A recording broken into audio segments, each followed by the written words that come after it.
Recorded Books Inspirational presents an unabridged recording of Land of My Heart by Tracie Peterson, narrated by Ruth Ann Phimister.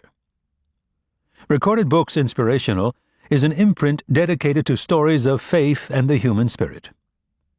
This book is copyrighted 2004 by Tracie Peterson. This recording is copyrighted 2004 by Recorded Books.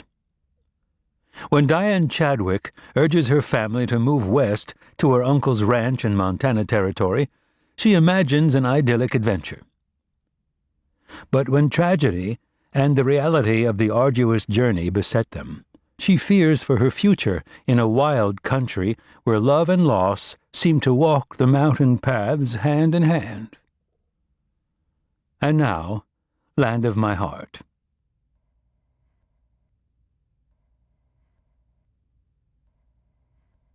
Prologue. New Madrid, Missouri, March 1864.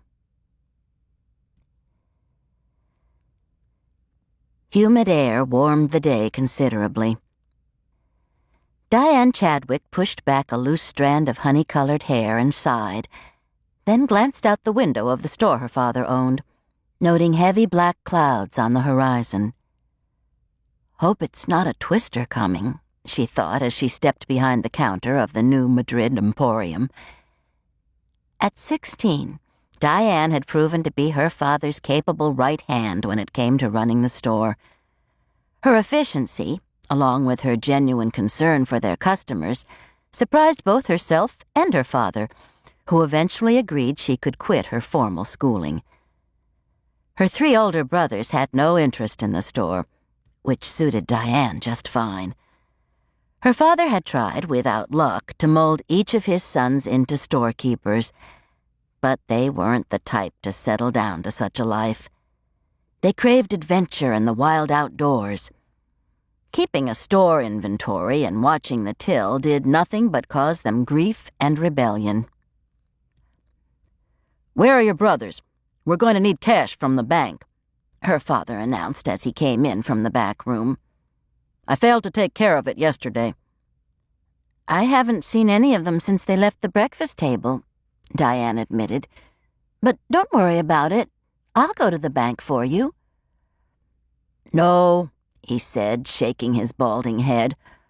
"I'd better just go myself. You know it isn't safe to have you out there without an escort. This war has ruined life for decent folk. I remember when things were much easier, more genteel. Why, your poor mother cries herself to sleep almost every night, longing for the good old days before the war." Diane nodded, knowing the truth of her father's words. Her mother wept often these days. Her worries over her boys, now almost old enough to go to war, were enough to keep her to her bed. Diane didn't argue with her father.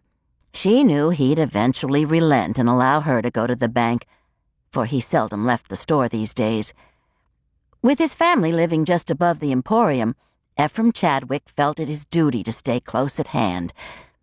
The increasing hostility he dealt with from his southern sympathizing neighbors, who failed to understand why he'd taken up trading with the Union soldiers who occupied New Madrid, made him even more tense.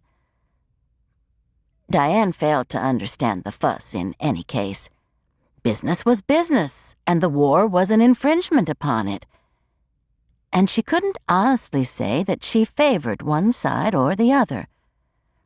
Her mother had been raised in a well-to-do Southern family, so naturally her loyalties lay with the South.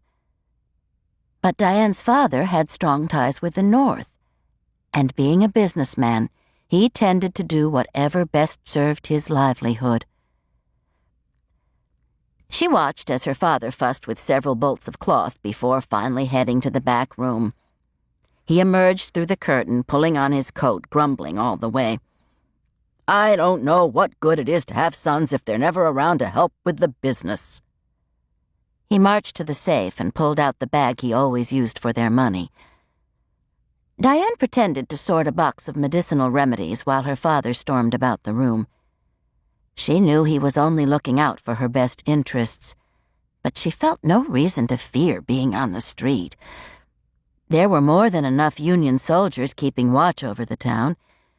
Surely they were trustworthy and honorable enough to keep one young woman from harm. "Are you sure you haven't seen the boys?" her father asked in an exasperated tone that told Diane he was nearly ready to give in. She wiped her hands on her apron. "Let me go check for you." She made her way to the back door and opened it. Peeking out into the alley, she scanned the street for her brothers. Seeing that there wasn't a single soul stirring, she closed the door and returned. To keep listening to this audiobook, I've left you a link in the description so you can do it, at no cost thanks to Audible's 30-day free trial.